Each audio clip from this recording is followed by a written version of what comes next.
It's the all-wheel drive event at Lithia Ford of Boise. From hunting trips to ski trips to trips to Grandma's house.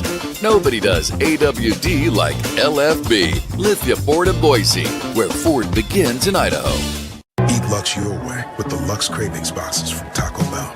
There's the classic $5 box, the indulgent $7 box, and a whole new obsession in the $9 box, the Flamin' Hot Grilled Cheese Burrito. Try the Lux Cravings boxes at Taco Bell today. Find your sun with Sun Cruiser Vodka Iced Tea. Made with real iced tea and real vodka. Cold, refreshing, and made for moments like these all year long. Let the good times cruise with Sun Cruiser. As sports fans, we may cheer for different teams, but there's one thing that we can all agree on. We want the game to be big.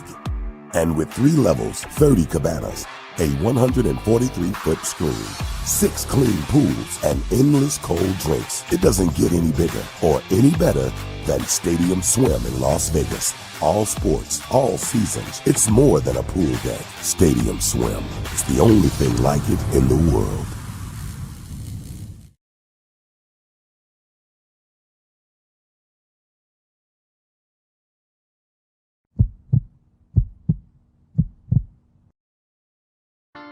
The final buzzer is sounded on another night of Mountain West basketball, and it's time to break down the action with Tom Moser on another night in the Mountain West, presented by Circa Sports. Headed to Las Vegas for the Mountain West tournament in March? Make sure to stay at Circa Las Vegas and watch all the action at Stadium Swim, where the sports are on 365 days a year. Another night in the Mountain West has interviews, analysis, opinions after the final Mountain West basketball game of the day wraps up.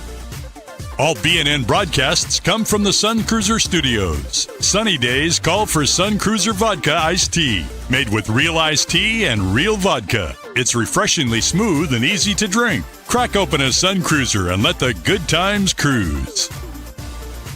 The title sponsor of Bronco Nation News is Lithia Ford of Boise.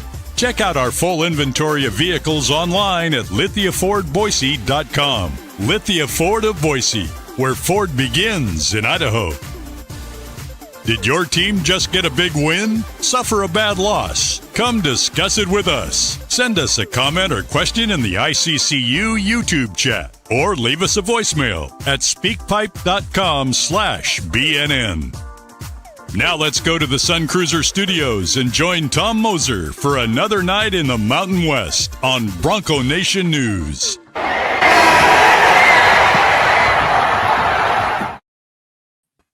All right, everybody, let's get this party started. You've come to another night in the Mountain West. I'm your host, Tom Moser. Thanks so much for being here. This is the pilot episode. I'm super excited. I know BJ's super excited, and I'm sure a lot of you are as well. So let's get right down to it. I'm going to bring BJ in here, and BJ, he's going to talk about kind of how this all came about and what what you guys can expect here on another night in the Mountain West. BJ, go ahead. First of all, man, I'm going to crack my first Sun Cruiser here and just say congratulations to you, man. This is going to be a fun show.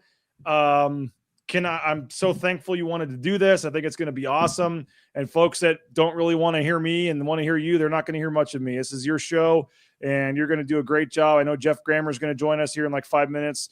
But for the most part, this is going to be your show throughout the season. There's just some technical things on show one. We figured I'll jump in and make sure it all runs smoothly. But this is your show.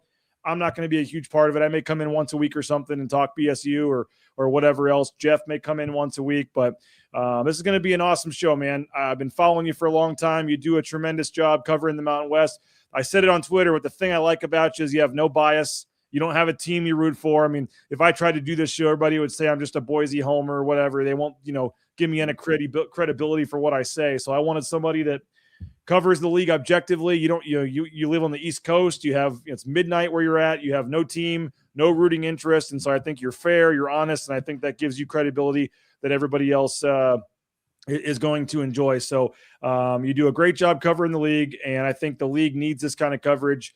We can talk about next year in Pac-12, whatever down the road. But for the next 3 months, it's going to be nightly Mountain West basketball coverage. Whenever there's a Mountain West game, you're going to be in here talking about it. And we've talked to a lot of the SIDs. We're going to get players on, coaches on, anyone that's watched kind of the Field of 68 evening show. We're going to try to make this as much as we can like that. So I know BNN, Bronco Nation News, covers Boise State, but I've for a long time wanted to expand that coverage to all of the Mountain West. That's why we have the new YouTube channel that we'll put the link here in the comments so folks can follow us on there. If you're watching on Twitter, follow us on our new YouTube channel. It's just youtube.com/@Mountain West BNN. Again, youtube.com/@Mountain West BNN. Subscribe to our channel, get in the comments, get in the chat. And I know it's a long-winded answer, Tom, but I think this is going to be a lot of fun as we go. Like on Saturday, when you've got 5 games to talk about, like hopefully, like tonight, once we get this thing built up, we'll have San Diego State fans in the chat. We'll have Air Force fans in the chat talking back and forth. And on Saturday, you got 5-6 games. Like, hopefully this is a spot that Mountain West fans across the conference are like, oh, games are over. I got to jump on and see what Tom's saying about these games. Oh, we got to see which players or coaches are popping on, or, oh, I wonder what fans I can talk, shit to in the chat. Like, we're going to have some fun. Like I said, I'm having a beverage. It's going to be kind of a laid back kind of show late at night just to kind of talk basketball. And like I said, have fun in the chat. And I know there's some rivalries and fan bases that don't like each other and fan bases that don't like me, whatever. I like to have fun on Twitter, and sometimes that rubs people the wrong way. But hopefully we can get the whole Mountain West community together and talk basketball together.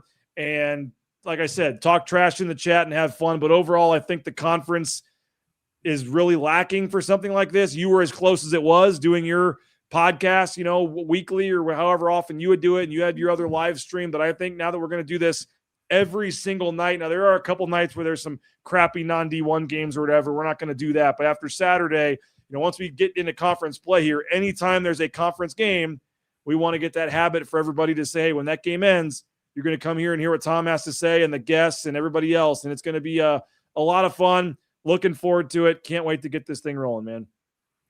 Yeah, well, look, thanks for the kind words. I appreciate all that. It is late here on the East Coast, but there's no time worries for me. I'm juiced up right now. I've been excited about this. You and I have talked several times back and forth the last few days about how excited I am too. And as you know, we have many, many passionate fans across this great conference. So, we encourage the comments and the interaction and the feedback. We hope to get to as many comments. We hope that it's an issue that there's too many comments for us to get to, because that means that we're doing a good job. Obviously, as you know, there was only the one game tonight. So I view this kind of as like a soft opening, right? Your friend has a bar, restaurant. It's a soft opening only for VIPs where they come in before it's open to the general public then the next day out. And so we'll spend a few minutes on the game that just ended. But you mentioned Geoff's going to come in. So we'll take this kind of in a 3-part show here, a little bit on the game tonight, but then a lot on what's taken place in the first month and a half of the season.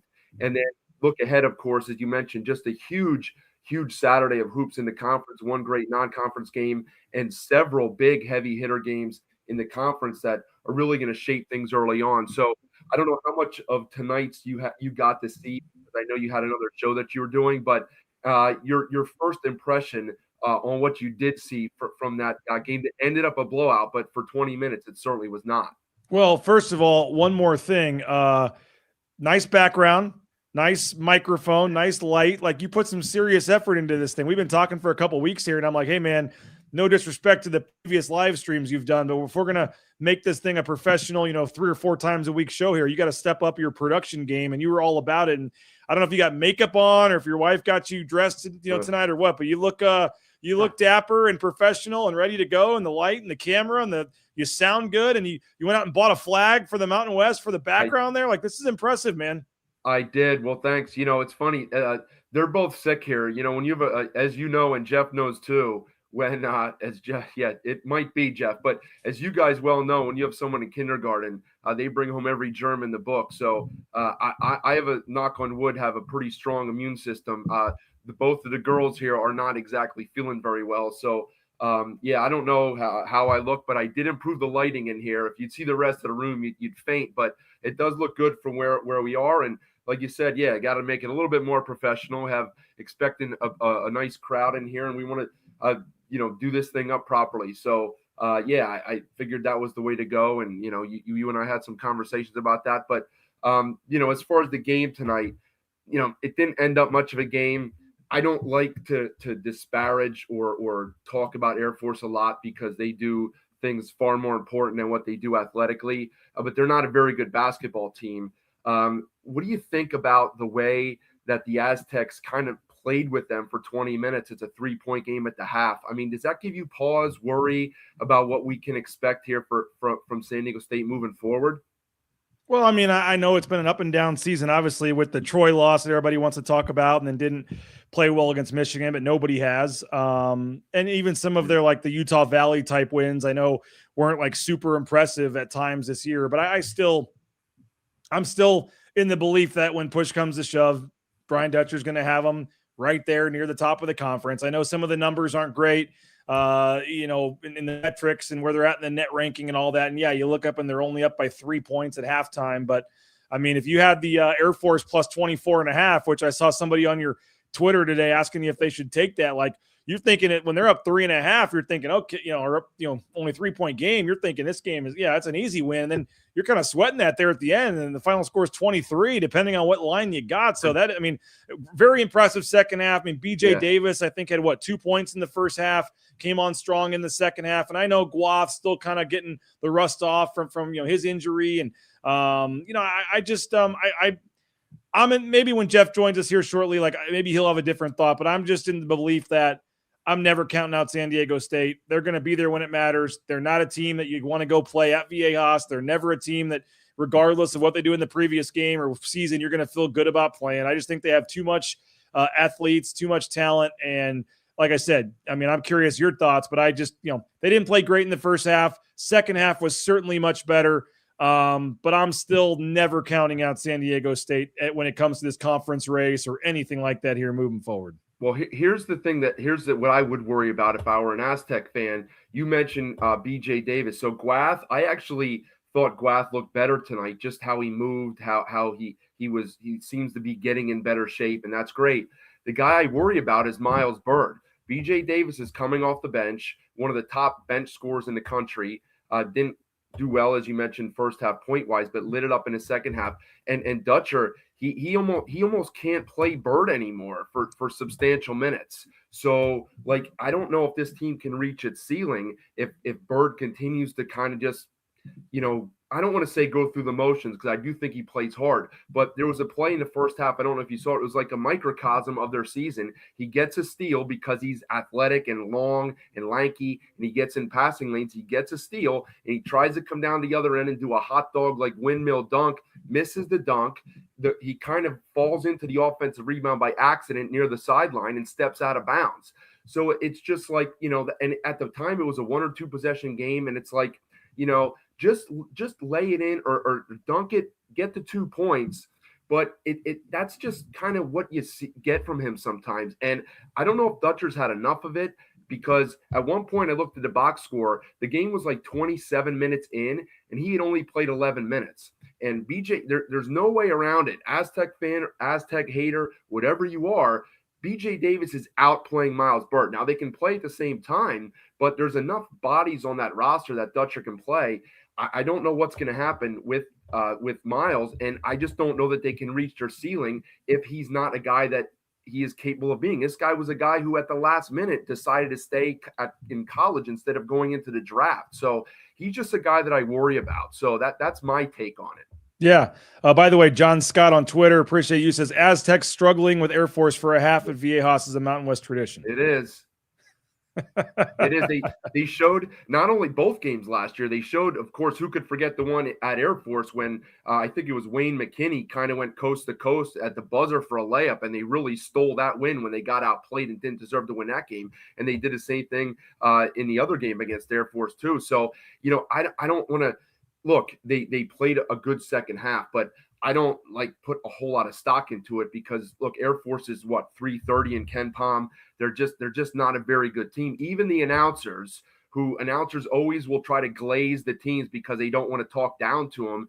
They basically said that it's a no-win situation for Joe Scott because Army and Navy they play in the Patriot League, right? One of the lower level leagues right near my neck of the woods. They can't take Air Force was a difficult job before the college landscape changed with NIL and the transfer portal. With the way it is now, it's impossible for them to get players and keep the players. You can't do it. And I just don't like Joe Scott. How's he ever going to do anything here? It's got to be so frustrating for him. And that's why they are where they are. So I don't put a ton of stock into a good second half by San Diego State because I just think everybody does it to Air Force. So I need to see it on Saturday. We'll talk about that game in a little bit. And on the Air Force side, I mean, I do I got my magazine here. I do the Lindy's Magazine college basketball stuff for the Mountain West. And I talked to Joe Scott over the summer, and he's just, you almost like feel bad for him. Like you want to give him a hug, like there's nothing he can do. And he keeps losing his best players. Yep. And now you look at it, and he's got, two of his best players from previous years are back in the Mountain West with Heidebreiter over at Fresno. And then Utah State now has the guy from last year. Kearney, yeah. So, I mean, it's just like, what's he supposed to do? And they can't go pick anybody out of the portal. And I mean, they won 4 games last year. And, you wonder how many they're going to end up winning, this year. I know they got 3 wins already, but in conference, I don't see them winning very many at all. So I do feel very bad for Joe Scott. That's going to be a really tough year again for them there at Air Force. There's really no way around it. So maybe you take the win with a grain of salt for San Diego State, but I on the Air Force side, no doubt feel really bad for Joe Scott. Yeah, I don't know that they'll get above 5. I'm glad they got the 3 they got because it's going to be slim pickings in the conference because even like Fresno's been down there at the bottom with them the last few years. I think Fresno's improved. So, okay. I see we got our other guest host here, special guest, Geoff Grammer. Thanks for joining us. How are you? I'm good, man. What's going on, guys? Not much. Me and Jeff are just here to battle out asterisks and attendance figures. Let's do it. What was the announced attendance tonight? I see that peripherally. I don't get too involved. It's finals week. We got to put an asterisk on that San Diego State attendance crowd tonight, Jeff. All right. Announced attendance at Viejas Arena. I'm going to look it up. Let's see. Oh, shoot. I clicked the wrong one. All right. I'm going to find out, though. It looked okay. I don't think it was full, but it was all right. 10,727. There you go.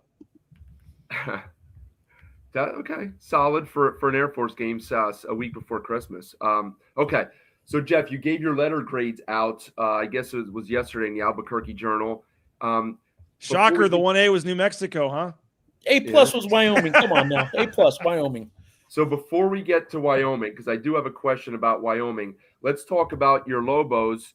And before we get into kind of why they're succeeding and more so kind of overperforming expectations, let's talk about some of the personnel issues. What can you update us on with Buljan, the big man who got hurt on Sunday? And then also what's going on with Patton? What's the deal there? Have you found anything out? I mean, nothing concrete, but I mean, Patton's not happy, got chewed out again. Their last game at VCU, you could see it on the ESPN Plus stream. If he's looking for a new home, that may be what's going on. He's embarrassed. It's not working out. They're not on the same page. He's a nice guy. His brother was on the bench. His brother's on the team too. So it's not like they both just sort of left. If it can work out, that they would gladly keep him. I think he's probably in a place where he has to decide sort of where he's at with all this. Mm-hmm. And he's as athletic as anybody on the team. And has not played within the offense and has not played within the defense really. And it's unfortunate because they lack athleticism on this team overall. Now there's some individual athletes. It's not as bad as some people have made it out to be, but they certainly aren't, Donovan Dent, JT Toppin, Nelly Jr. Joseph over the past couple of years of Patino.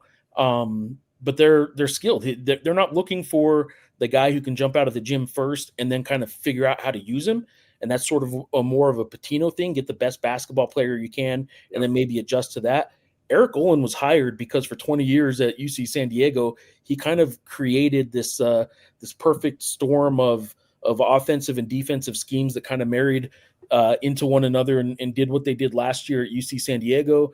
And he kind of has this analytics idea in his mind of this guy goes out, then if this guy comes in, we adjust the rebound rate for the whole roster, and the turnover rate is this. And he formulates everything, all 5 guys on the floor at one time. It's sort of like a beautiful mind math game going on the entire game with him. He isn't looking for individual athletes per se. It doesn't mean he doesn't want them. Obviously, he would take them. But what he wants instead is pieces that fit together. And that's why I think there have been some Lobo fans kind of frustrated at times with like a guy named Chris Howell, who's one of their starting guards. Certainly isn't the most athletic guy in the team, and his offensive numbers haven't been great, but he does. I mean, their plus minus when he's on the court and off the court is tremendous. Like they're way better when he's on the court, and Eric Olin likes that kind of stuff because he's an Olin guy. Yeah, he's an Olin guy. He came over. His brother's on the staff. His brother played point guard for Olin, and I just think that Kevin Patton's a guy who was the most athletic from day one when he got here, and hasn't yet worked out. You can see on the VCU game last week, he kind of broke from the offense and started driving to the hoop. Defenders collapsed. He got caught up in this weird place where he didn't see anybody to pass to. So then he got called for a travel, and Olin just tore into him. And it's happened several times where it's like, if you don't know what you're doing, the last thing I want you to do is just drive to the hoop because you want to go score. Like, at least pass it or at least run the offense is sort of what they're going for. And with their, as Larry is saying, I mean, the rebounding is going to be one of the worst in the leagues, outside arguably the best individual rebounder in Tomislav Bulian. I think everyone else on the team is pretty poor at that. I do think they have some good guards, actually. I shouldn't say that entirely, because they have some good guard rebounders in Luke Hop. Jay Call's decent at it, actually. And Dayton Albury, for a point guard, he's averaging 4, I think he's at 4 rebounds a game as a point guard. So anyway, the Lobos are such a unique style, and Lobo fans are getting so frustrated, or were getting so frustrated early on with, man, I don't see a Donovan Dent out there and a Nelly Jr. Joseph. How is this going to work? And the next thing you know, they're 9-2. They have the best true road win, at least metrics wise. Boise State and Butler's right there in the argument for the true road wins anyway. But the VCU wins a little bit higher, I think, in both Ken Pom and I don't know where it is in net right now, but look, they got that good road win. They blew out a Santa Clara team that, double-digit wins against Nevada, against Nico Medved's Minnesota, against Richard Pitino's Xavier, all those double-digit wins, and then Santa Clara comes into the pit, and the Lobos beat them by 27. And I just think that they're a roster that's coming around and starting to play better, and hence the yes, Fire Grammer, we can get this done. I'm telling you, we can do it. Hence the A that I ended up giving them is just, I think, being one of only 3 teams in the entire country out of 365 Division I teams, there's only 3 that don't have a single player returning or a single staff member, and New Mexico is one of those 3. I think the other 2 are Temple. I'll have to look at Steve Kirkland's game notes. But anyway, they had nobody back. They didn't have the strength coach back, the trainer, the doctor. They had 2 team managers and an SID. So I guess you could count the SID. Yeah, give Steve some love. Come on. Give Steve some love. But they had, 2 team managers back, and that's it.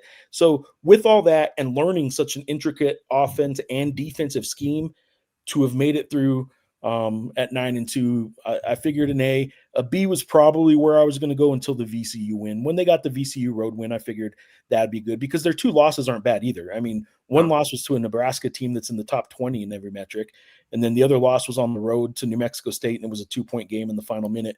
It wasn't a horrible loss.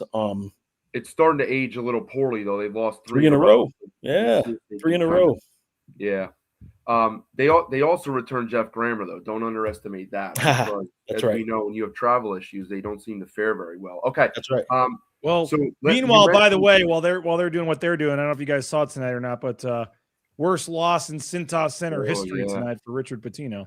Yeah, they had been playing good basketball too. They won that crosstown shootout against Cincinnati, so that kind of got the fans off his back a little bit because they care about that Cincinnati game probably more than they care about most of their Big East games. But they certainly did not play well tonight. Well, not only did just the fact that they beat Cincinnati do it, but he made sure he had the video crew with him when he went over to the bar and the student bar near the arena, and gave the bartender a couple $1,000 and yelled out, "Drinks are on me," and bought the bar a round of drinks. And he made himself a pretty popular man when he did that. But I'll tell you, yeah, this graphic that you're showing on the screen right now certainly made its rounds in these parts, in this neck of the woods tonight, because anything Patino does, good or bad, is still pretty big topic in these parts. So one more in the Lobos here before we shift our attention to some of the other teams at the top of the conference. I guess we'll consider Buljan a freshman, even though he's 23 and has professional experience. Between the freshmen, Hall, Tanet, who we didn't even talk about, he brings a lot of energy off the bench, and Buljan, who do you see being the most consistent and productive as we get into conference player? Because we know the freshmen in the conference have done very well so far. There's not a great history of freshmen doing that in the conference because of how difficult it is. Who do you see being the most impactful as we move forward here? So, I mean, leading scorer is going to be Jake Hall this year. He will be. He's going to get volume threes every game. I mean, if there's Daniel Ferris, a former Lobo basketball player, has been doing a lot of the radio work, analyst work, while the regular crew is doing some TV work, blah, blah, blah. He had tweeted out, like, the first game he did, he said, I don't care what it looks like. I don't care what, how much, if he misses 8, 9, 10 of them a game, I want to see Jake Hall shoot 12, 15 shots a game, all threes if you want him to be, but that's what I want out of him. And it was kind of just a, throwaway tweet at the time. He's kind of reposted that every single game, and the Lobos are really good when Jake Hall gets hot from deep. That said, I think the key to this team has got to be Tomislav Buljan. I don't know how they survive some bigger teams without Tomislav. I do know JT Rock has come around the last 4 games and playing really well as the only true center on the team. He's the Iowa State transfer, former top 100 guy. Came out of high school when he was 17. So he's in his third year of college and still just either he just turned 20 or he might still be 19 and already in his third year of college. He's a 7-1 guy that is playing really well the last 4 or 5 games, but he's still only playing about 20 minutes a game because there's some limitations, right? I mean, sometimes guys their production drops off a cliff and they start fouling more and start making bad mistakes, stuff like that. He's one of those guys that hasn't proven he can play more than 3, maybe 4 minutes at a time without having to go back to the bench. So they need a big man. And Tomislav Buljan, who hurt his hamstring in the game the other night or the other afternoon against Florida Gulf Coast, they need him back. Now they're in an interesting spot right now where they had a whole week, Sunday to Saturday stretch between the opener against San Jose State on Saturday. If they can get through that, if he needs the rest, then they have 10 more days till their next game against Boise State. So he has an awful lot of time to rest if that's what they need. But I don't know, I don't know if the first year coach wants to risk your Mountain West debut and not put him out there on Saturday against San Jose State.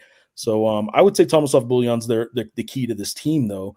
But man, Jake Hall's a good freshman. He's better than just a shooter. And Uriah Tanet is listed as 5'11". He's probably 5'10", maybe with a haircut. He's 5'9". I don't know. He can jump out of the gym. He won their dunk contest. He is a point guard that out of Prescott, Arizona, he scored 2,700 points in high school. And he's a 5'10" guard that the reason Eric Olin wanted him is he wants space with one guard. That's why he got Dayton Albury out of Utah State. That can just get into the paint no matter what. He's quick enough to get into the paint and then spray it out if he can find an open shooter or finish whatever. But Dayton Albury was a high school kid that he recruited to be that guy in the offense. And he's already that guy as a true freshman. I didn't think he'd be ready, but he is. Yeah. A lot to like. Tanet, he was vital in that Santa Clara game with his defensive pressure, him and Albury both. And just to piggyback off your point about Hall shooting, I remember commenting after the exhibition games when the only thing we had to go by were your stat sheets because there was no video, and being amazed at how many threes a true freshman was getting up and thinking to myself, there's no way this is going to work. And he was awful, by the way. Yeah, right. It may have been the VCU game. It may have been the game Sunday. And I tweeted out, I said, you know what? Maybe I was wrong. And I don't say that often. I said, maybe I was wrong. They should just let Hall, much to what you just said, fire up 15 threes a game because it's a better option than what they get some of the other times. So it is. It really is. Yeah, that may be something to look into there. All right, BJ, let's bring you back in here. Let's.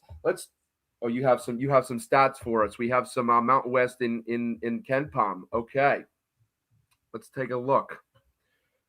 Is this preseason here, BJ? No, this is right now. No, it's right now. Yeah, they adjusted because San Diego State got the win, so they're at the top, and Air Force is in their usual spot at the bottom. But yeah, San Diego State, it does look a little weird because San Diego State's back at number 1. Yeah, that's why I assumed it was preseason, because I have them written down into today, and they were No, it's got them today. first because they're 1-0 in conference. Yeah. I see you. Okay, understood. Okay. All right. So we have saying to say at the top. Well, let's get. I want to get your thoughts on Boise here, BJ, because clearly, the result aside, the disaster against Hawaii Pacific, I didn't think they played good basketball the first 2 weeks. I thought they played okay out in Maui. They just ran up against a couple tough opponents. But clearly now, ever since that moment, they've looked really good. Two of the best wins in the conference over the last week and a half here.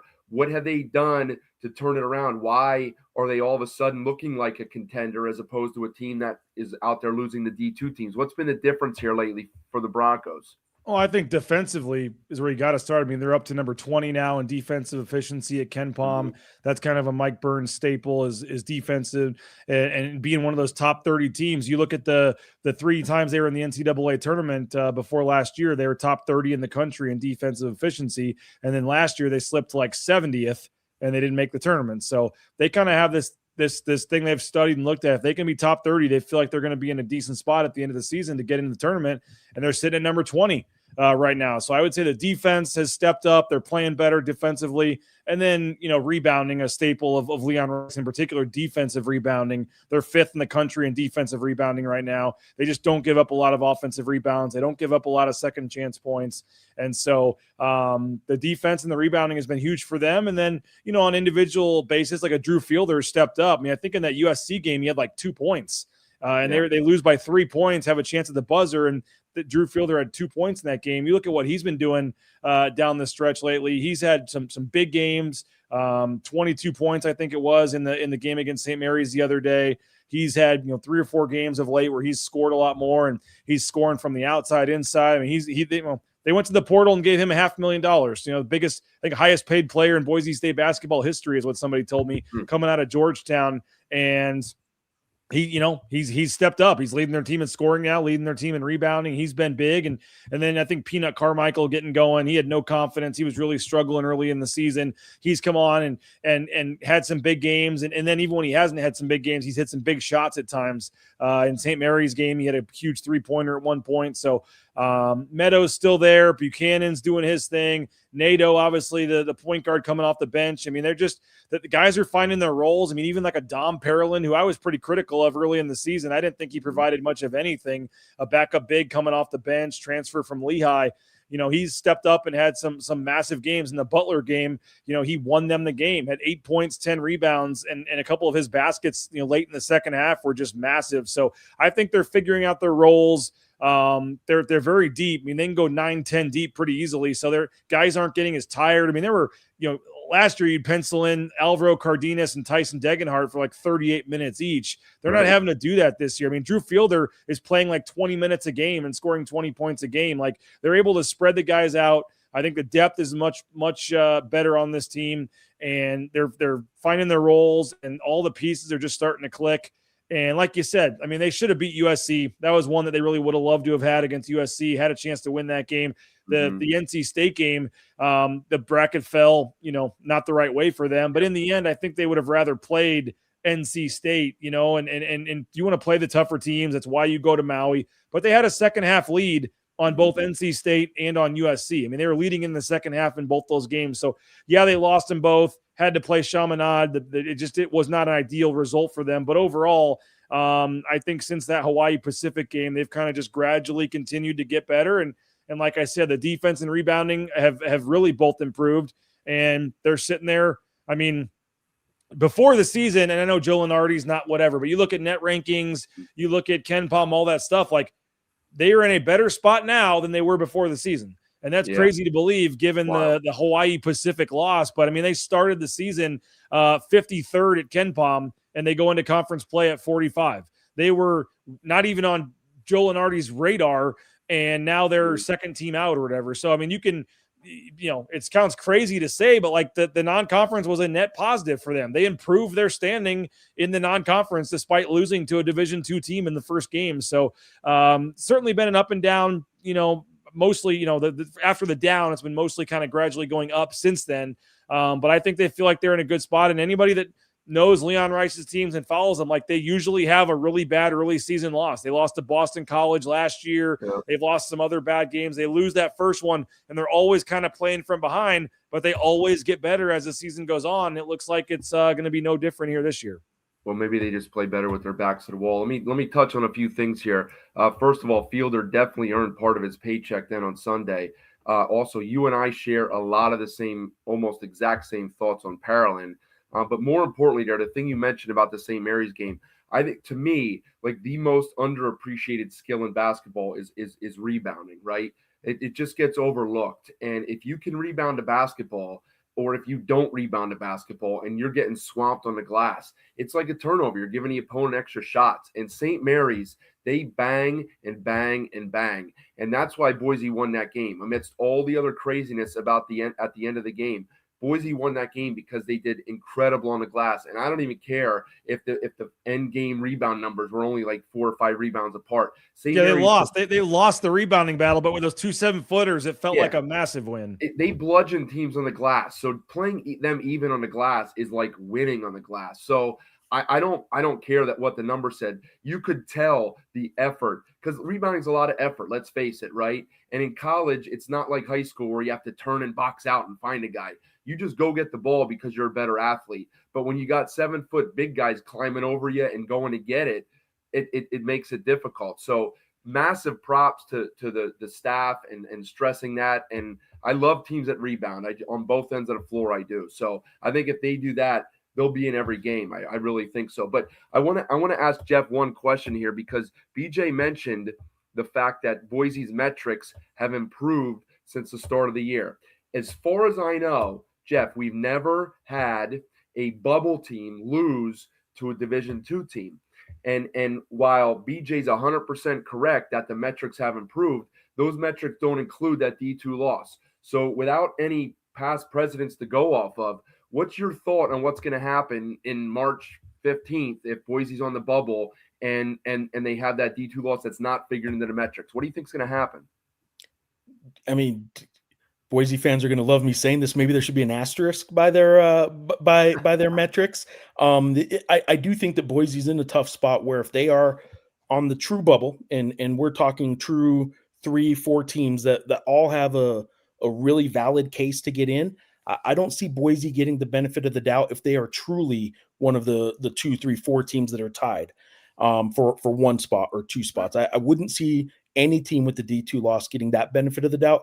But the reality is, like, what they're doing right now is they're playing themselves off the bubble. Right. Now they're not playing themselves up to a 6 seed or a 5 seed or something like that. But I think they're playing themselves comfortably into that 7-8 kind of range if they keep this trajectory going.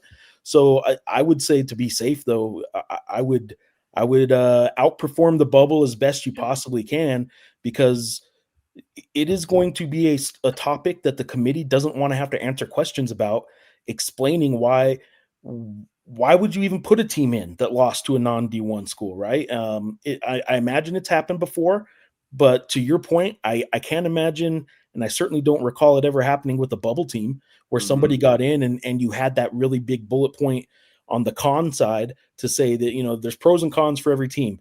If one of your con bullet points is lost to Division I or Division II team on your home court, that's going to be hard to overcome. So they better play themselves off the bubble. I'll just say this, like, and if people in the show just say, "Oh, you're a Boise home" or whatever. Like, it's not Boise. It's just in general, any team. I just find there's something wrong with this sport. If the very, very first night of the season you lose by 1 point with half new roster or whatever, and that on November 3rd.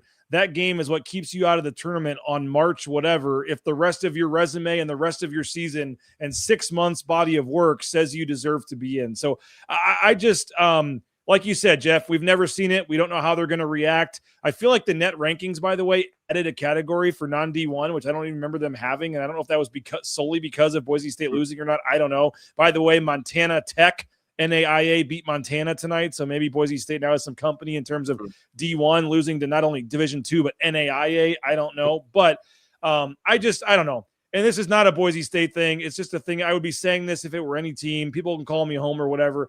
I just have a hard time believing, and it just doesn't seem right that the first night of the season, you lose by 1 point because you miss a shot, yeah, they played terrible, whatever, but you lose by 1 point the very first night of the season.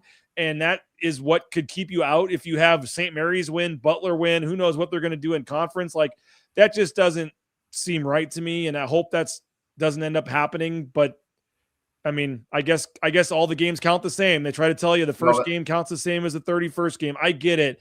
That just doesn't seem right to me. That's what I was going to say. I mean, look, you can go both ways with it. There's two sides to every argument, and your point is valid. Like, should we really put as much stock into that when you have all these other things? And that's where I think Geoff made the right point. There's got to be a cutoff point somewhere. If they're in the 8 or 9 line, they'll probably be okay. But if they're in that last 4 in, first 4 out batch, they may not get the benefit of doubt. And especially if the teams they're battling with are Power 4 teams or have teams whose committee members who have committee members on, I'm sorry, you know what I'm trying to say, who have members on the committee, like North Carolina last year, right? Like, now they ended up destroying San Diego State in the first 4, but they probably didn't deserve to get in, and they got in because the chairman or one of the guys, the top guys on the committee, was from UNC. So, like, Boise's not going to have that representation, and if it comes down to them or an SEC team or a Big 12 or a Big 10 team, I just worry that they're going to get squeezed out, and nobody that's a Mountain West fan watching this or listening to it should be surprised about any of that, to be honest. So, look, there's a long way to go for that. Boise could go 10-10, and it'll be a moot point. They could go 16-4, and it'll be a moot point the good way. And, we'll have plenty of time to talk about it. So, all right, Geoff, let's get to one more team here before we talk about Saturday's massive slate. And that's a team that you gave your highest grade to, the Wyoming Cowboys, with Sundance Wicks off to a high-flying 9-2 start. They sit 89th in KenPom, up 66 spots from the preseason, and they are 53rd going into tonight. I didn't refresh them yet. 53rd in the net. That's pretty darn good. You gave them an A+ or an A. What are your thoughts on the Cowboys right now, and why they're doing what they're doing? Yeah, so I talked with Sunny at Sundance today for a podcast that's out and up now. Don't go yet. What, competing podcast? What is this? Come on. After the show, go watch it. It's good stuff. But I gave them I had an A when I originally wrote it, and then they won their True Road game Monday night, and I went back in and upped it to an A+ because the warts are this. The warts are they really haven't beat a good team. They haven't beat anybody in the top 150, I think it is, in KenPom. They are a team that I think their best win was a 4-point loss at Texas Tech. Mm-hmm. But what they are right now, and you just cited that number, that net number, you go to Laramie and you're now potentially a quad one win to play Wyoming in Laramie. Wow. And Laramie's a tough place to play, but they help the league out so much. Now, I know that some people, November was a bad month for the league overall. December, the last couple of weeks, kind of some people have been catching up, right? Some teams have been getting some wins, this and that. What you really got to look at is sort of where the quadrants fall. I think Wyoming did so much that they are not a bad opponent to play anymore. They're not even a nothing opponent. They're actually a quality opponent to play right now because they played the metrics game exactly how you can best do it to help the league. Now, can they sustain it? We'll see. We'll see. But they're playing 12 deep. They're running. And if you're running at 7,200 feet and you're able to go 12 deep, you're going to wear some teams out, even the teams who know what they're getting into. I like the fact that this is in Wyoming's favor, not Grand Canyon's. I like the fact for Wyoming that league newcomer Grand Canyon, who's a little bit of a head scratcher to me too, because I don't know what to make of them. I don't think they're bad. I don't think they're good. They're probably, I guess, right in the middle, and I still think that makes them a little bit of an unknown to me and so many. But their first taste of the Mountain West is to go to Laramie, and they're not just getting the Wyoming team of the last couple of years. They're getting a Wyoming team that actually might be pretty good. So my grades were also, though, on a curve. I'm not grading preseason 12 Air Force the same way I was grading preseason 1 San Diego State. San Diego State's, in my mind, if I was doing a power rankings, I'm still putting Utah State probably 1, Boise State 2 in some order. That's the top tier in my mind right now. But I didn't give either one of them an A+ like I did Wyoming. I think versus what I expected and what they did to kind of help themselves and the league, frankly, I think Wyoming did the most. Tom, who's your and I know this is your show, I shouldn't be asking the questions here, but who's your we're talking positive, with the Wyoming, who's your biggest disappointment to this point, Tom? Well, I mean, I think the easy answer is UNLV, but they're just such a train wreck that I think they should kind of be put in their own category for now. And Every year. Geoff answered it, and he gave the answer a minute ago. I would say Grand Canyon. I expected more from them. They've had some individuals for me that have been a little disappointing. The point guard Brian Moore came over from an HBCU, who's the HBCU Player of the Year last year. He was supposed to be really good. They got excited about Stromer, the Gonzaga transfer. He doesn't even start anymore. Drew kind of bagged him. I mean, he plays a little bit, but he hasn't been very effective. They haven't. They're in the same boat really as Wyoming. They haven't beaten anybody. They do have a terrible loss at home to Youngstown State. They dropped way down. Their Ken Palm actually isn't that bad because they've blown a couple bad teams out, but their net is not very good. And now it's funny. Geoff mentioned that game, and we'll talk about it more in a few minutes. But back in September, October, it was like everyone had Grand Canyon here and Wyoming here, and it was like, ooh, that'll be a tough test to see if Grand Canyon can pull that one out. Well, now it's completely flipped, and Wyoming's going to be a 4, 5, 6 point favorite in that game at home. Like, the pressure is going to be on them. It'll be disappointing for them if they lose. Nobody's going to expect Grand Canyon to go up there and win for several reasons. So it's got to be Grand Canyon for me. And I mean, I don't know if they can turn it around or not. I don't have enough experience watching Bryce Drew to know if he'll be able to coach him out of it. He's not in the WAC or CUSA or any other league anymore. He's going to go up against very good coaches night in and night out. They didn't even get into Mountain West play yet, and I think they've been disappointing. So I was hoping to see more from them, and I haven't. I don't know if you guys would have a different answer to that question, but that's kind of where I stand. I would just say the home court advantage. We keep hearing so much about that for Grand Canyon, and you mentioned the game they lost, but we'll see what the home court advantage does for them, because whether it's a Utah State or some of these teams in the league. I mean, Boise State, like some of these teams, they obviously play much better at home, and they win some games at home that they maybe shouldn't sometimes. And you wonder if that's going to be Grand Canyon. Are they going to go, how many home games? Is it 20 game schedule? You get 10 home games. I mean, are they going to go 8-2 at home in this league? Or are they going to go 6-4 or 5-5? I think we keep hearing so much about that. And I don't remember if you've been there or not. Boise State's played there. I haven't been there. It's obviously a crazy atmosphere, but if the team's not very good, maybe it won't matter. But are they going to steal a couple they shouldn't because of the crowd? I'll be curious to see that. Yeah, interesting point. Okay, so we there were two teams near the top that we have not even breathed the word of, and I kind of left them out because they play each other in the first game on Saturday. So I think, without knowing for sure, I think because San Diego State had that game scheduled against Arizona Saturday, if they didn't, it would have been San Diego State Air Force on Saturday. We would have had all 12 teams playing with 6 games. But because the Aztecs needed to squeeze that one in there, they bumped it up here to Wednesday when there was nothing else going. So we have that one late at night. But the first game then to tip off a huge Saturday is CSU and the high-flying Rams traveling to Logan. Students won't be there, but it's going to be a sellout. 2 o'clock Eastern, my time, noon out there Mountain for you guys. So an early start will be a great crowd. Should be an offensive game. I mean, look, we know what CSU is. They have such a vast gap between their metrics. Ken Palm offensive ranking, they're in the top 20 in the country. I think they're 17th, and they're 185 in their defensive metrics. So, I mean, you don't see many teams with a gap that big. Utah State's kind of, with Calhoun's, been mixing it up a little bit here defensively lately. Geoff, I'll go to you. I don't know how much you've seen of these guys, but what are your early thoughts on what should be a really heavyweight game on Saturday afternoon? Yeah, I would say again, if we're judging on expectations, I would say Utah State was still an A. You can't give them anything but that. 9-1, top metrics all across the board, but they weren't overly impressive. I mean, Weber State, was that the one I think that ended up being a 10-point win, but man, it went down to the wire. They had a couple games that at home that weren't overly impressive. That said, MJ Collins may end up leading this league in scoring. Falslev is starting to come into form a little bit too. Not that he was bad, but Templin's fine. Like they got the guys that they'll be fine. They'll be in the title race until the end. But they certainly didn't pull away in my mind from the pack. I will say that Colorado State has impressed me more than I thought they would, and Ollie being able to get them in year one to to take on this 3-point identity. I mean, what they're doing 3-point wise is ridiculous. And they got to come back to earth at some point, right? I mean, water finds its level kind of thing.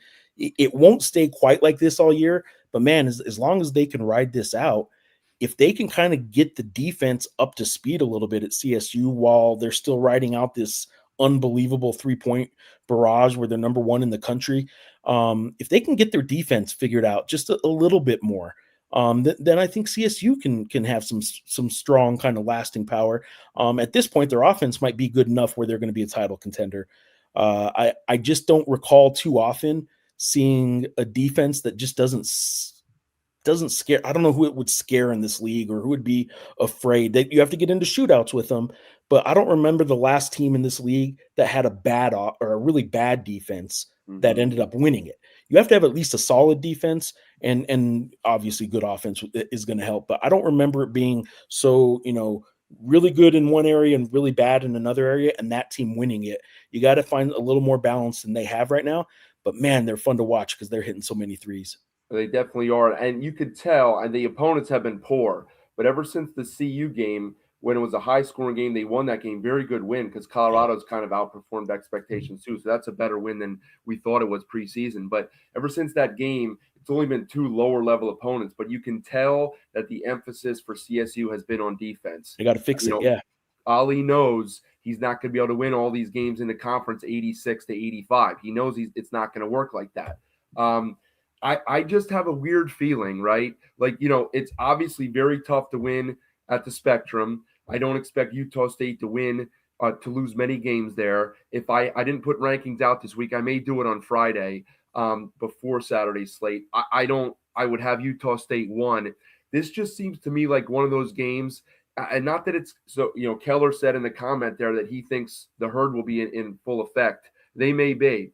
I just have a sneaky suspicion, X and O wise, Calhoun's been mixing his defenses up, right? His matchup zone got figured out late in the season last year, so they weren't effective with that. He's been playing more man-to-man lately, and with that, a switching type of man-to-man. Farouk Manesh is a good enough coach that if Calhoun works a switching man-to-man, he'll get mismatches and get guys that they can get open looks.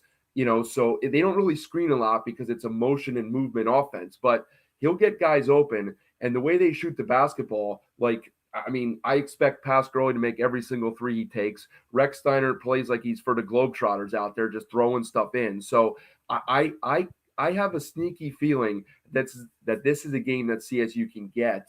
I hate to say that for my Aggie fans, but BJ, thoughts on this one? Well, the KenPom number is 79-72 for Utah State, so we'll see what the spread is, but that'd be my bad math, 7 points or whatever. It's Utah State's favorite. The crazy part for me is you talk about Colorado State being number 1 in the nation in 3-point percentage, 45.4%. They're number 12 in 2-point percentage as well. Like, it's not just they're doing it all across the court, and they're number 2 in free throw percentage, 81.2%. Like, they're just they're number 1 in the effective field goal percentage at KenPom. You mentioned 17th offensively. So I watched that Denver game. That was ridiculous that they lost to Denver. And it was back in that where every other night it seemed like somebody in the Mountain West was just having a horrible loss. And for them to lose to Denver, who right now is 300th at KenPom, that's obviously a terrible loss. But they've got a couple really nice wins. I mean, three top 100 wins with Wichita State, South Florida, and then you mentioned Colorado and Utah State. I mean, they haven't really, played great the last 4 games. You're hearing Calhoun talking about the effort level and guys being entitled a little bit, and just some of the things that he's saying don't sound great coming out of their press conferences. So they, Illinois State struggled, only won by 5. I know they had a nice game against Charlotte, but the South Florida game, I know they're decent, but they didn't play great in that game. And obviously Montana State went to overtime. So I wouldn't say a Utah State fan, if they're being honest, feels like great about how their team's playing right now, either going into conference play. So I still think they have a great home court advantage. We'll find out about the students, but that for me is maybe the best student section in the Mountain West. I've been there numerous times. I mean, Jeff, when the pit's rocking, it's as good as anybody. But Utah State is, I think, underrated a little bit. When they're packed and their student section's there and they're rolling, that place is as good as there is in the league as well, in my opinion, in terms of noise, and the student section's right there on top of the visiting bench. So interesting 12 o'clock game. We'll see what the atmosphere is like, but I think Colorado, I mean, the numbers say Utah State, like I said, at KenPom and stuff, but I'm with you. I mean, I'm not sure if I'm quite ready to go out on a limb and predict the upset, but it really wouldn't probably surprise me if Colorado State comes in there and gets it, but it probably wouldn't shock me either if, you know, you mentioned the defensive struggles of Colorado State. We look up and it's a 12 or 13 point Utah State win either. Yeah, well, you mentioned it. I didn't even touch on really Utah State because I can't put my finger on like one part of their game that I think they're struggling at. But you're right. The last week or two, they have not looked great. Calhoun, as you mentioned, called guys out kind of by name, and I don't think they responded super well. He's been tinkering with the lineup a little bit. Now, that's not a terrible thing, but he's been moving guys in and out. He started Templin no longer starts. He went to Gary Clark for a game, bagged him.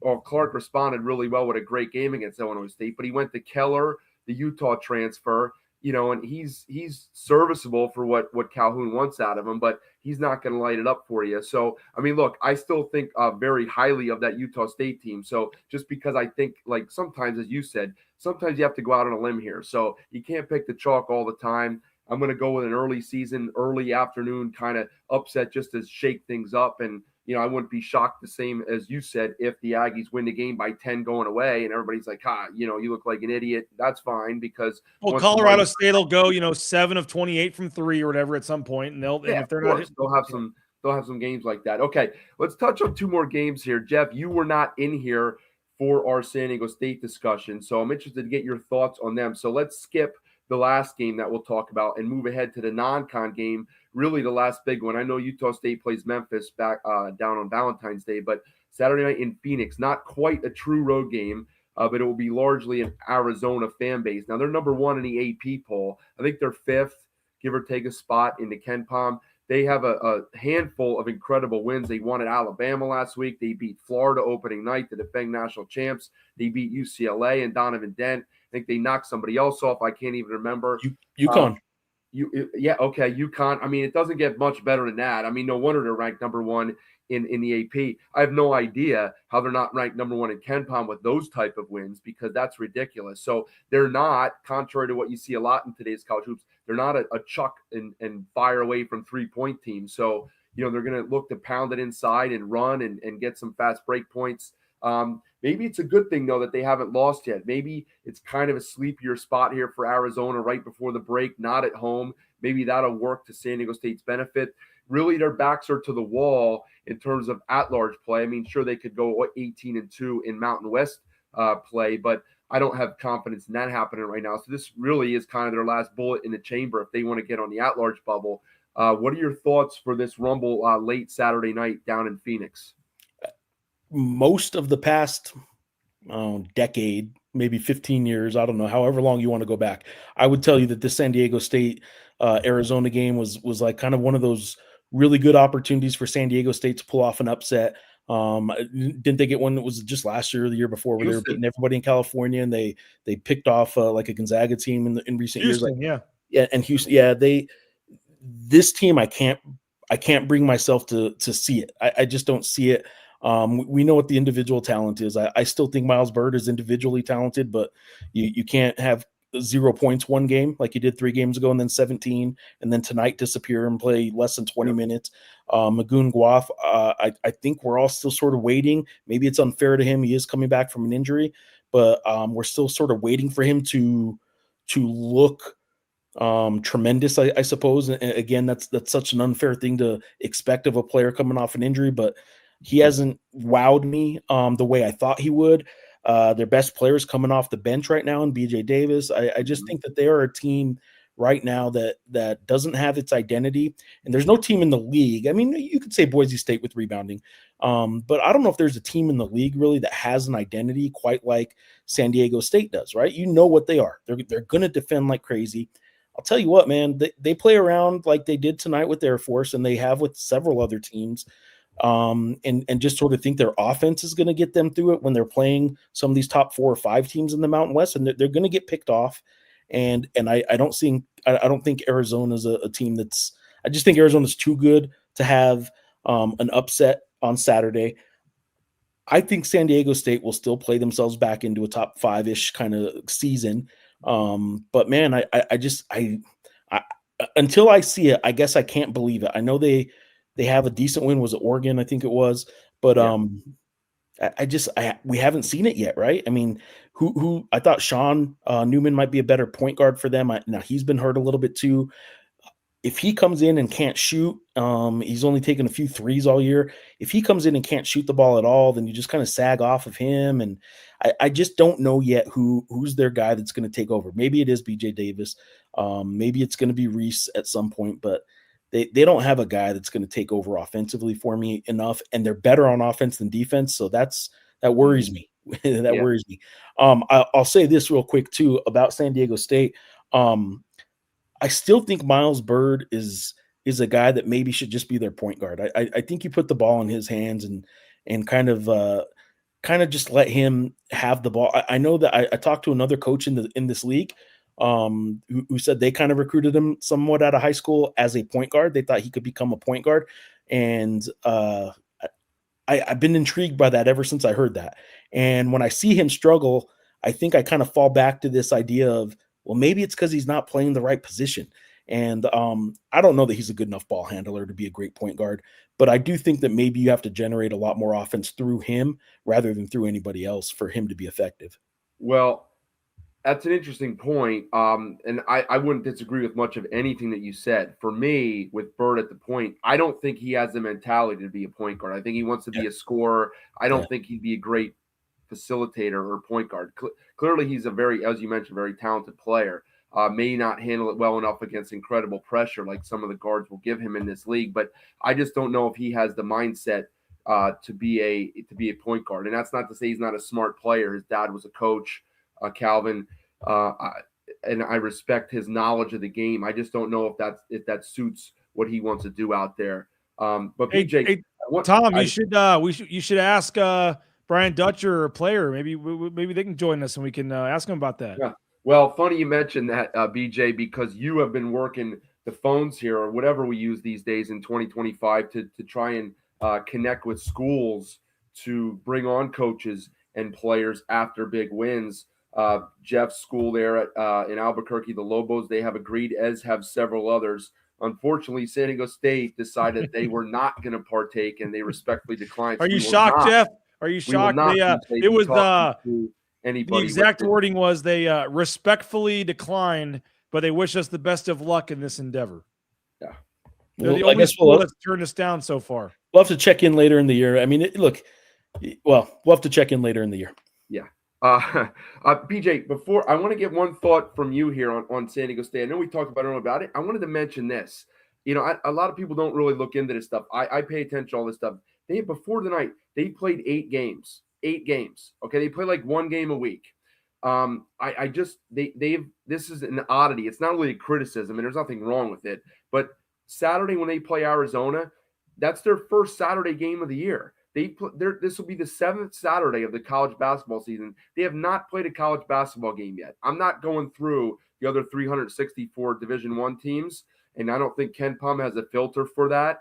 But I can pretty much guarantee you that there's not one other school in the country that hasn't played a Saturday game. They played 8 games. There were only 2 teams in the country, FAMU, Florida A&M, and Texas Southern, both out of the SWAC, that had played 8 games going into today. And if you don't want to be in the company of SWAC teams, because that's historically one of the 2 or 3 worst conferences in the country. So there's 9 teams in the country, and I'll get off this tangent in a minute. There are 9 teams in the country that have not played a true road game. San Diego State is one of those 9 teams. So I don't know whether it's Dutch. I don't know whether it's his assistants. I don't know whether it's the AD. Somebody that's doing the scheduling and all of that is doing them a massive disservice. Mm-hmm. Nobody can tell me otherwise. Tangent over. You guys can comment on that if you want. They've already had 4 different breaks of at least a week between games. I mean, that is pretty crazy to think about. And I was actually talking to Mark Ziegler about this like a week ago. We were texting, and it is really crazy when you think about it. And they're always a team too that like never plays the full allotment of games either. Like, right. I don't know why that is, but like you get 31 games. Why would you not play 31 games? They end up at 29 one year, 30 and they do have they're playing Whittier on Monday, so they're going to get one of those non-D1 games. They got a Saturday Arizona, and then turn around. That'll be an interesting game, a non-D1 team on a Monday right after you play Arizona. 2 days later, I'm sure they'll be fine, but yeah, they're not going to play the full allotment of games. It's been very weird. I know they got the 3 games in a row at the Players era, and those were all quality games: Michigan, Oregon, Baylor. But overall, yeah, very weird schedule. I'm not sure what's behind that, but I mean, they have the Sunday, November 9th, and they didn't play till Tuesday, the 18th, and they lost to Troy because they hadn't played in 9 days or whatever. So, Geoff, you may know more about this from media days and stuff, but yeah, four breaks of at least a week already is just absolutely crazy. And the true road game thing, yeah, it is what it is. I mean, they're going to San Jose for the first road game. So, I mean, maybe if there was a first road game to not have to deal with a crowd and all that kind of stuff, it's San Jose. But certainly an odd schedule, to say the least, for San Diego State. So I what drives me crazy about it too is that there has been no team that is kind of led the charge more about, let's not go to 20 games, let's not even do 18. We want to be a 16 game schedule than San Diego State, because they say they need the flexibility in non-conference play. And there's 2 teams in this league really that can get any game they want and can probably schedule just about however they want. And it's Southern California's San Diego, and it's UNLV because they're in Vegas. They can do so much with their schedule. And it's been San Diego State that's led the charge on, hey, here's how we should schedule. And for them to still have 2 non-conference games as we're starting league play to play, and have those gaps in this part of the season. And then in the second half of the season, when again, they've sort of led the charge on part of the reason for the split that's coming is they don't like playing those altitude games. We read about it and hear about it every single year. Well, then why stack up so many games early on or take so many gaps early on and not figure out a way right now to have, even asked the league, hey, give us an earlier league game if you want to. I don't understand why they're doing it the way they're doing it. I don't understand the true road game thing. I do think that college basketball at some point is going to have to put an emphasis. If everyone keeps agreeing that a true road game and playing on campuses is actually good for the game, and I think most people sort of agree with that, these neutral court games, they're fine because they get good matchups, but nobody's thrilled with the locations and the crowds. That's not what makes these neutral court games. Yep. If you want true road games to matter, the committee has to at least start in some way, maybe metrically, you put it into the net somehow. A true road game means just a tick more than everything else, or whatever it means right now. You just have to weigh it a little bit higher. Yeah, I think that actually have heard that might be something that they look to do moving forward, maybe next year, even hopefully.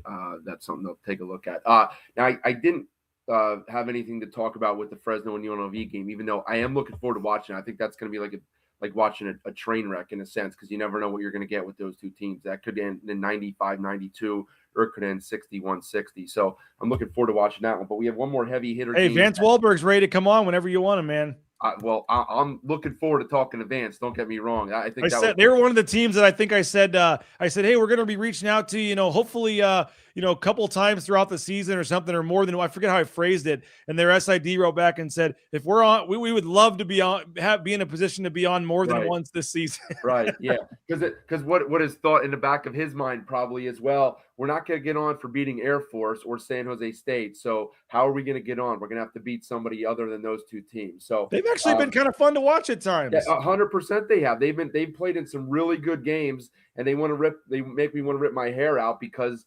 they're not quite maximizing what they have. But look, they've been better than last year, and I think that'll be a fun game to watch. But the other headliner, late night in Reno, you will actually not be there, BJ, but the Red Hot Broncos now heading down to take on Alfred and the Wolfpack. So, it's interesting because they've been playing such great basketball. And then you look at Kent Palm. I mean, its game's going to be like a pick'em. I mean, people are going to be shocked when they look at and see the spread, and it's not much more than a point or 2 at most. I can't imagine it being. So, I mean, I don't. What's it going to take here for Boise to go down there and win? We haven't talked about Nevada yet. What's your take on the Pack? Yeah, my brother-in-law is getting married on Saturday in Kansas City, so I'm headed to Kansas City for my brother-in-law's wedding, and this will be the only remaining game I miss the rest of the season. And I'm disappointed to miss it because it's first of all maybe the last trip to go to Reno for a while with them, not going in the conference. But I think it's going to be a really good game. And Boise State and Nevada, especially in Reno, have just played some classic games over the years. And you look at Nevada; they've won 4 games in a row, and I don't think they're a great team, but I think Nevada's decent. I think they're pretty good. I mean, I think you look at some of the games that they've played, and I know they don't have a ton of great wins, so to speak. I guess the UC San Diego game is their best win. They've got a win over a San Francisco team. Not quite sure how great they are, but I think they've got some talent. I think Alford kind of likes this group, and they had Reed made the roster with a ton of newcomers, and I think Alford said it was the most newcomers he's ever had, I think, in terms of putting his roster together. I think it's going to be a really sneaky hard game for Boise State because you look at it on, like you said, you're thinking, oh, Boise's some of the wins they've got and where they're ranked in the net and KenPom and all this, they should go down there and win this game. But I mean, I guarantee you Leon ain't thinking like that. Like, this is a scary, scary game for Boise State because all this work you did in the non-conference, particularly the last 8 days or whatever, to go to Butler and win, to beat St. Mary's on a neutral, you don't want to go into Christmas 0-1 in conference play, after losing in Reno. So massive kind of pre-Christmas game, and I'm sure it's the same for all these teams, but I mean, a lot of the Boise players are flying straight from Reno home for Christmas. All these players on these pre-Christmas games are ready to get out of town for a couple of days and take a break. So you never really know where the focus is. It's just a weird game. These pre-Christmas games, I would assume, won't be a big student contingent. I know they haven't been drawing great in Reno this year anyway. And then you talk about finals being over. And so I guess that maybe helps Boise a little bit if it's not some crazy atmosphere, but very tricky game for Boise. And if Boise's able to go in there and win, I think they would be feeling just phenomenal about winning in Reno and starting conference play, because I think this is going to be a dogfight. Probably a little lower scoring, lower possession game maybe, but I think this is going to be a slugfest all the way to the end. I always worry about those last games before holidays because the players just want to get out of there. Alford's dealing with some injuries too. They have Camper, one of their leading scorers at the guard position, has been out for a week or so now. Ormo Trading's been out for a few weeks. He's got a couple freshmen that he likes. Rollison's not really doing the job. I don't think he trusts Rollison anymore. I was very surprised when I looked and wrote down the numbers today. Their strength of schedule in KenPom is 110. I would have never thought that. They basically played like all Q2 and Q3 games, but I guess it's because they don't have a lot of Q4 games in there, although they did lose one to UC Davis. But I did not expect them to have a KenPom of 110. But anyway, Geoff, I want to ask you, because Alford very well from having covered him a few years down in Albuquerque. I've said a few times in my pod now, I just get the feeling that he's not long for being a head coach anymore. I just don't know that it's something that he wants to do. I see him being along the lines of the Jay Wrights and the Tony Bennett's and the other guys that have shut it down in not really in their prime, but when they still had at least 5 to 10 years left to go because they don't like the way that the sport is going.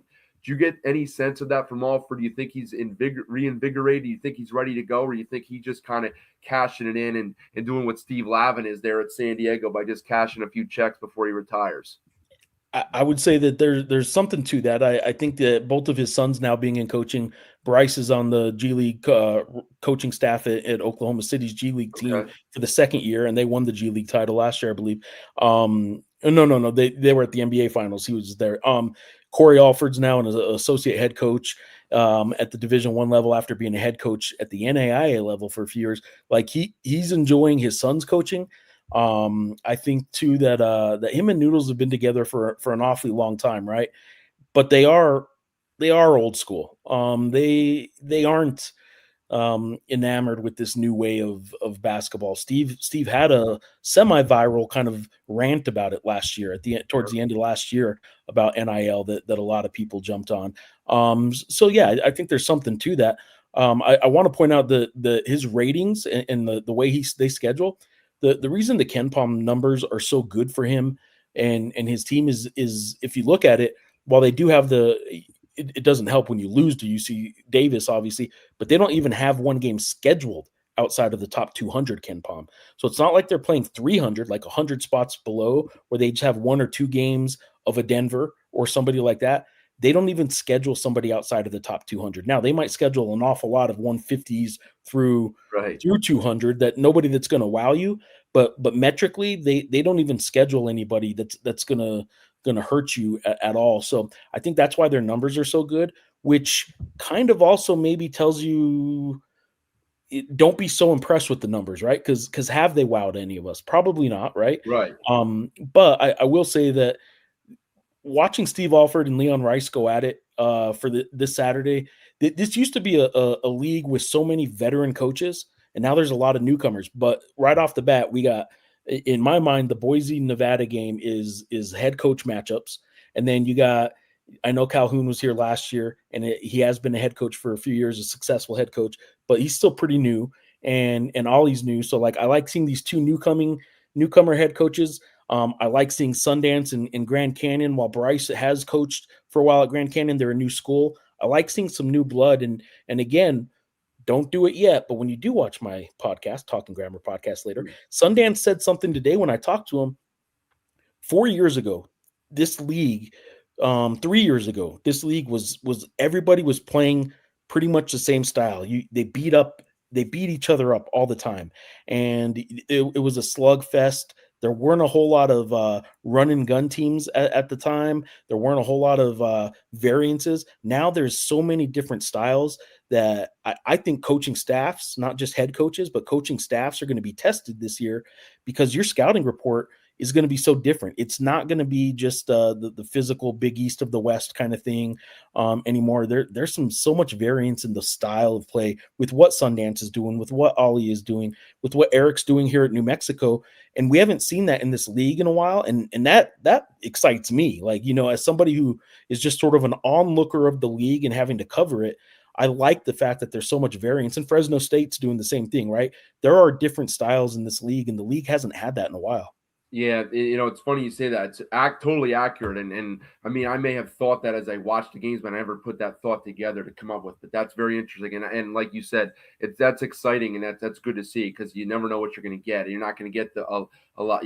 Like I mentioned with the Fresno UNLV game, you're going to get some high scoring games, you're going to get some low scoring games, you're going to get all kind of stuff. So, by the way, quick, well, you guys talked to Wyoming earlier, and I was very curious. Like, are they not like computer trickers or whatever because of their numbers, but like, are we going to look up and they're going to be, 8-12 in conference play, or are they a team? I mean, or worse, or are they a team that you think is like a team that's reflective of their metrics, that they're really going to be a semi-contender like in this league? I mean, they haven't beaten really anybody. I think their best win is a team that's ranked 185th at KenPom, that South Dakota State game. But I mean, their best win was a loss at Texas Tech. I'm telling you, the best performance they had was a loss.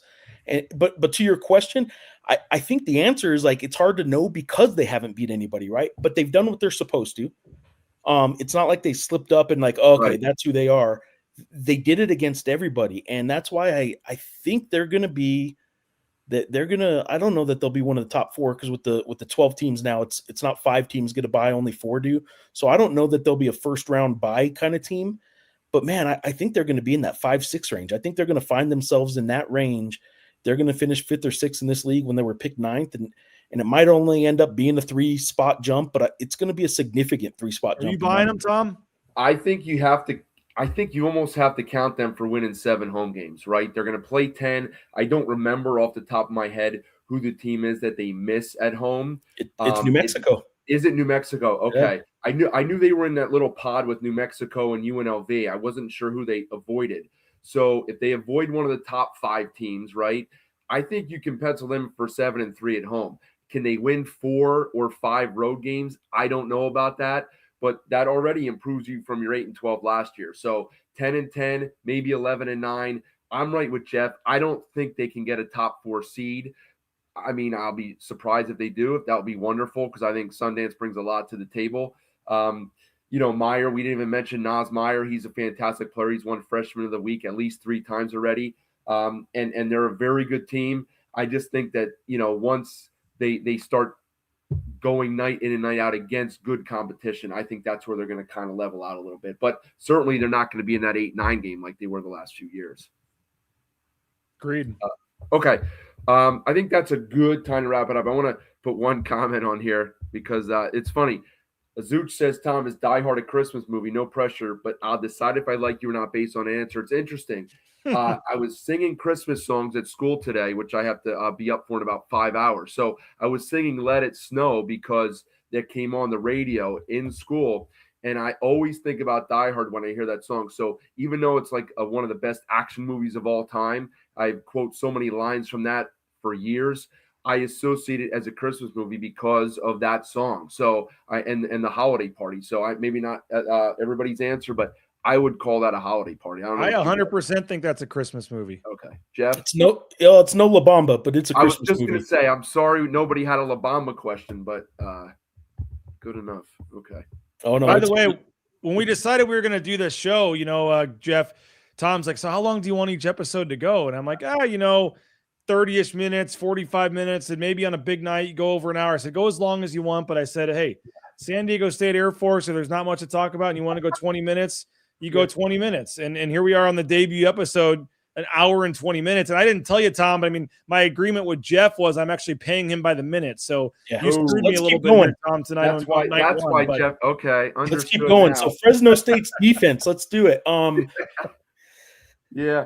Well, listen, I was just going to say, I can't believe if you ever, my listeners of my pod will laugh because every time I come on and I say, well, I'm going to try and keep this one to 50 or 55 minutes. And then after an hour and 10, I'm like, oh man, I got to get off. So it's just my problem. I don't know when to shut up. So I guess that's why I enjoy doing it. That's the problem. No, me and Jeff, you should have known if you have that problem, you get us on here. This is actually a pretty short episode, all things considered. Yeah. Well, there you go. I mean, look, it's been a great first episode. Jeff, thanks so much for coming on. BJ, of course, thanks for piloting the show tonight.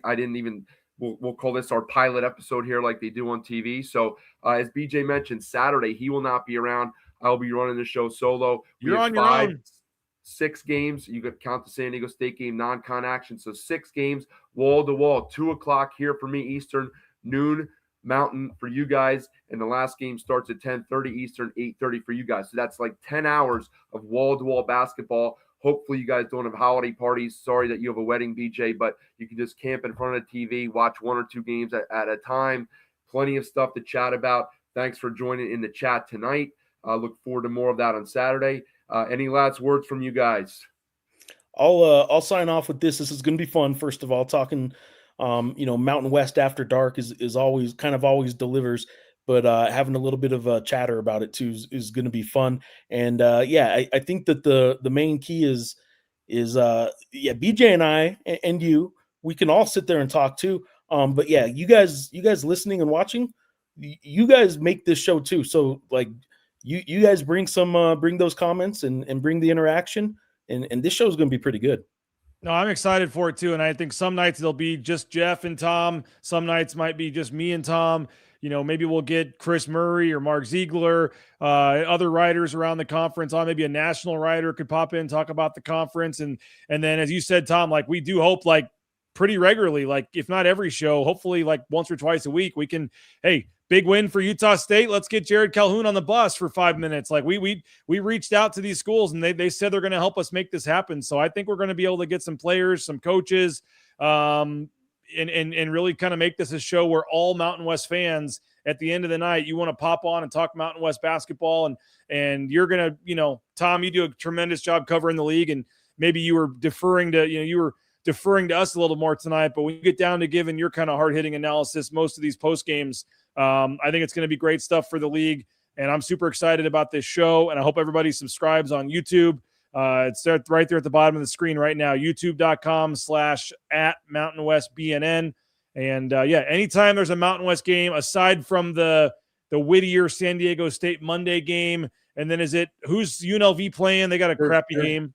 There's back-to-back Mondays on this coming Monday, the 22nd is the Whittier one, and then the 29th, UNLV has a non-D1. So I think those 2 Mondays we should bypass because the day after that is a full slate on Tuesday the 30th. So La Sierra. Yeah, with the exception of those 2 Mondays back-to-back here, 22nd and 29th, I think it should be a full go. So, look out for our posts. As BJ mentioned, subscribe to the YouTube channel. That helps us out massively. We love the comments and the feedback. Thanks for being here on the pilot episode of another night in the Mountain West. It's now turned to morning here for me. It will be morning for most of you guys in a little bit. But thanks so much for joining us. For Geoff Grammer and BJ Rains, I'm Tom Moser. We'll see you guys next time on another night in the Mountain West.